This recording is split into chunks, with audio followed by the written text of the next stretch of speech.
Hey, welcome to another video. I was talking to a colleague at work the other day, and he said, if you're so into cars, why don't you work with them? And well, the response to that is simple. No one will take me. But that's mostly because I'm nearly 30 years old and I've been doing warehousing and logistics for the past 11 and a half years. I have a forklift ticket and I have multiple roles in IT and business, but nothing that really gets into engineering. I know what you're thinking. A lot of roles in the automotive industry don't require an actual engineering degree, but a lot of roles do require some knowledge of the skill that you want to do. Gone are the days of just walking into a mechanic store or a tire shop and being like, hey, is there a position open and can I get a job? What surprisingly is legitimately how I got my first job in logistics, but sadly most of those days are behind us. Now these jobs are more who you know and what you know. Most people won't even look at your resume. They'll either have someone in mind that they want, or they'll have a family member and they'll be like, hey, do you want a job? But the other thing is that the automotive industry and a lot of the industry altogether has actually changed so much over the last 30 years. Nothing was ever simple back then, but it's more complicated than it ever has been now.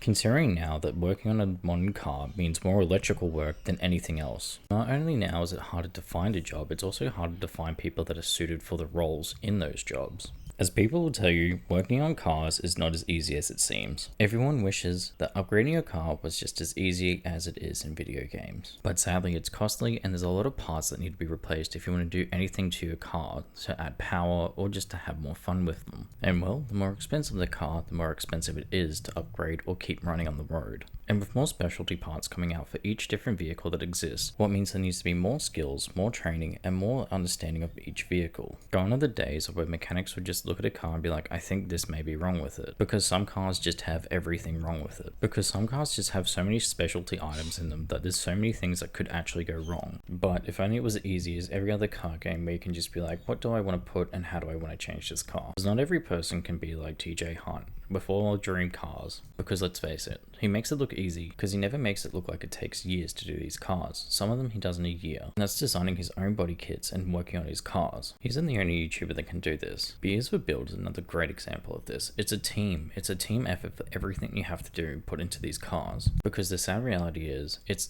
a lot of time, it's a lot of effort, and it's always finding the right people that can do the job well. As they say, there's no such thing as a free lunch, but there's no such thing as a 3-month build. Because we all know people that personally work on their own cars, and we also know that they also can live on jack stands forever. But also, jobs in the automotive scene are goddamn expensive. You've also got car lifts, workspaces, and actual people to pay. Because not only do you have tools and specialty tools that you need to actually take off certain bolts and pins, and all this stuff will add up over time. There's a lot that goes into this role too.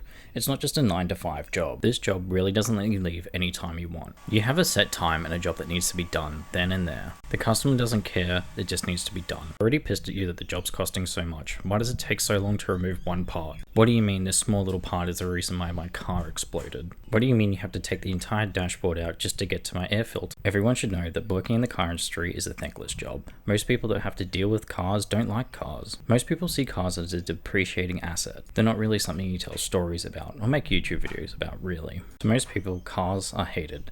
They hate having to afford them and they hate having to keep them running. So if you do want a job in this industry, just know it's a thankless job. It's a job at the start that will pay absolutely nothing, but at the end of the day, you'll have skills that no one else has. You could work on cars that you would never dream of working on. You'll get asked by family and friends to work on their cars for free because you know what you're doing. But at the end of the day, as long as you're doing something you love and you have a passion for, well, then why give up on it? Because all you need is a car, a garage, some tools, and a dream, and you can do whatever you want in the car industry. Because ever since I started making my first video, I've been following that passion and I've been following that dream. So I'm here to tell you, take that first step, do what you need to do, research what you need to research, and get into that role. You've got this. Thank you for watching. Don't forget to like and subscribe and leave a comment below.